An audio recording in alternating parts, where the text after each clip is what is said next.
This can't be real. Zeus was so horrified by the giant crack in the sky.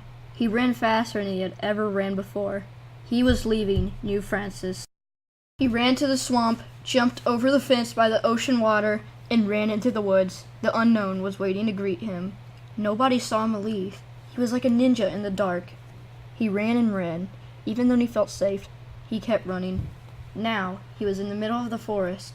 He could barely see some swamp trees in the theater behind him. "Who's there?" he says, frightened. To be extra safe, he pulls out his pocket knife and is ready to attack. He hears something in the bushes. He slowly walks up, the sound getting louder, and is about to swipe when he realizes that it's a baby red fox. Luckily, he didn't hurt it, and it went deeper into the forest. It was 7:30. The church bells woke everyone up from their slumber. Today was another day. Trin and Keem walked to the dance club, and he was going to clean up the mess from yesterday's event. At 8, Keem noticed Zeus was gone. "He's probably in the lab, Keem," said Trin. "No, he's not. I checked. He's not down there." "Maybe he's somewhere else," says Trin. The residents had no idea where Zeus was heading. All the residents met up in the church. A manhunt was started. They had to find Zeus. Nick, a resident, raised his hand and said he saw him jump into the lake one day. He said he was at the theater when he saw it. Mr. Clean, the mayor of New Francis, states that if any information is found, that they must tell him. Someone asked Mr. Clean why there was a giant crack in the sky. "Giant crack in the sky? Are you crazy? There's no such He paused and looked up in the sky and saw it. That's when the keeper bursted into the church. "Nebula has come for New Francis and the entire planet!" People screaming in panic. They didn't know who Nebula was, but saying that he was coming for Earth was enough to scare them. The keeper explained the Void, Nebula, and how they could defeat him. Now almost everyone in New Francis knew Nebula and his intentions. The keeper jumped on the podium at the front of the church. He was starting a rebellion. They would take down Nebula. The keeper walked out of the church with the residents following him, chanting, yelling, screaming, and more. Zeus woke up. Laying down on the hard ground isn't very nice, but it's all he had. He ate a small portion of the food he brought, a steak with bacon and eggs. Zeus was unaware of the manhunt to find him. He continued deeper and deeper into the forest, alone and afraid. He kept walking down the rocky stone path that seemed to lead to nowhere. He saw something peek its head around the tree. Not an animal, a human-looking creature. He froze in terror. It was the creature. The creature was a myth, Zeus thought. It was a story made by that village boy last year this very day. That made it even more scary. The creature was real. It was gray and black striped skunk-looking creature. Zeus gathered all his courage and walked up to it. He had the knife and was going to attack it when it turned around and greeted him in a formal fashion, just like a person. It was friendly towards him. It isn't as awful as the Void said it was. He said he was eating someone's heart when he found it, but actually, it was eating a stash of berries it found from the bushes. The creature isn't evil, it's a friend! Zeus decided to let the creature come with him on his journey to find his family and friends. The creature agreed to follow him.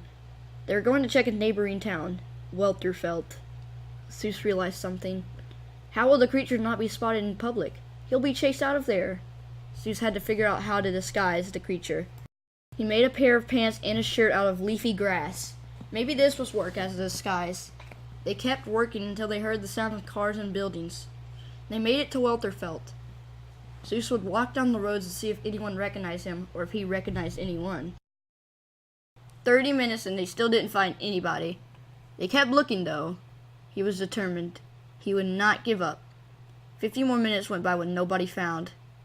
This time, they went to the apartment building and asked if they could ask anybody if they knew him. The owner of the apartment said, "I've got someone named Zeus down here looking for one of y'all. Do any of you know him?"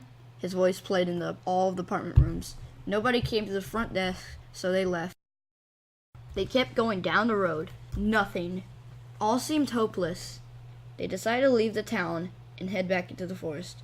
They took a left and found themselves back in New Francis. They went back into the woods and went forward until they found uptown New Francis, which was a part of New Francis, but it was the lower area located 30 miles away from downtown. They walked through the entrance with the big black gate. They saw the Altona building and the Altona World Bank. Uptown had a hair salon, scrapyard, and small city. Kind of like downtown, but different, of course. There was a small blue house with a green roof, and Zeus saw it. He saw them. They were here. He saw a separate Zeusville colony, the one he left years ago. He couldn't believe it. They were still alive. His family! He ran down the hill. The creature was chasing behind him slowly. He walked up to the sandy area, and he greeted them. There were only 2 of them, but Zeus thought there were more from a far distance, because Yang, his cousin, had crabs for pets. Yang said, "Zeus has returned! We are saved!" They hugged. Yang told Zeus that Ying was up on the hill across the rebel base, which was a hideout for some kind of rebels, Zeus decided. Ying was Yang's brother. He walked up the hill, crossed the stone path that led to his gray wooden house, and greeted him. "Zeus? Is that—" "No, it can't be him. Can it?" Zeus ran up to him and gave him a hug, and they started to cry. "It's been 3 years. I'm so happy to see you." They hugged for another minute, and then they laughed. Overjoyed, Ying wanted to show Zeus around Uptown. After all, Zeus lived in Uptown 3 to 4 years ago. First, Ying took him to the city, and they talked. Then Ying took him to Eggville, which was a town inhabited with people with eggs as their head. Zeus told all his family members that he found the new Zeusville. He had told them about the disease that chased away and killed the others. Zeus said he cured Zeusville and wanted to take them back there. They agreed and followed him. When Pick heard that Zeus disappeared, Pick knew exactly where he went. He went to Uptown to find his family. Pick ran down the mountain, into the swamp, and past the fence. Zeus took the creature and his family members into the forest he exited from. There they went. Zeus was so happy this was happening. He was skipping into the forest with such pride and joy. Halfway into the forest, Ying said he heard a sound, and Zeus became alert.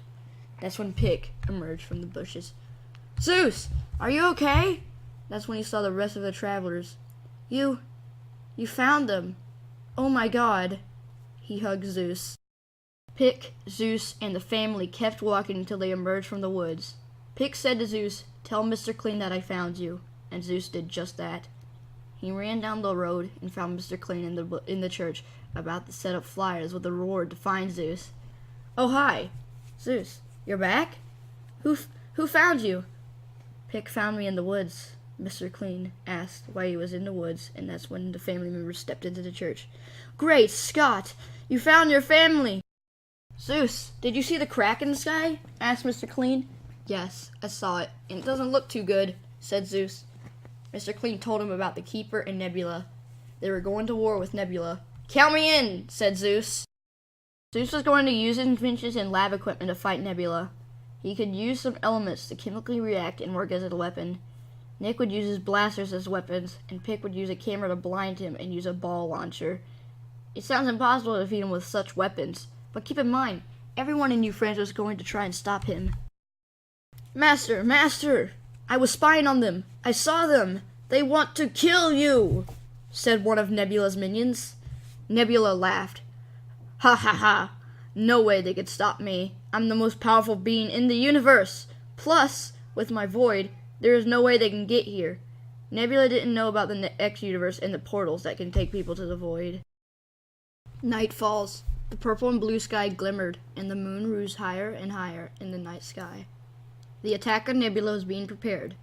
Mr. Clean went to Welterfeld and Uptown to recruit the residents there as troops. He brought back at least 50 different people. Nebula was doomed. The residents spent all night in the safe area of the museum, planning the attack on Nebula. The Keeper provided information of what the void looked like and possible ways to enter through Nebula's lair. They came up with a good plan. A group of residents would enter through the back door, which was guarded by one of his minions. They would distract the minion, bringing him behind the building and destroy him. Then they would sneak through the storage room, and if they were spotted, they would call Group 2, which was led by Zeus, to drop in and help. Group 3 would enter in the electrical room and disable power through the building and run into the storage room to meet with the other groups. Then they attack. "This is foolproof," said Zeus heroically. Then they went to sleep, all except one, Zeus. He stayed up with coffee and other drinks to keep him awake. He was going to make sure nobody found out about the plans. Nobody seemed to attack the base. Zeus was a great guard. Today was the day they attacked Nebula.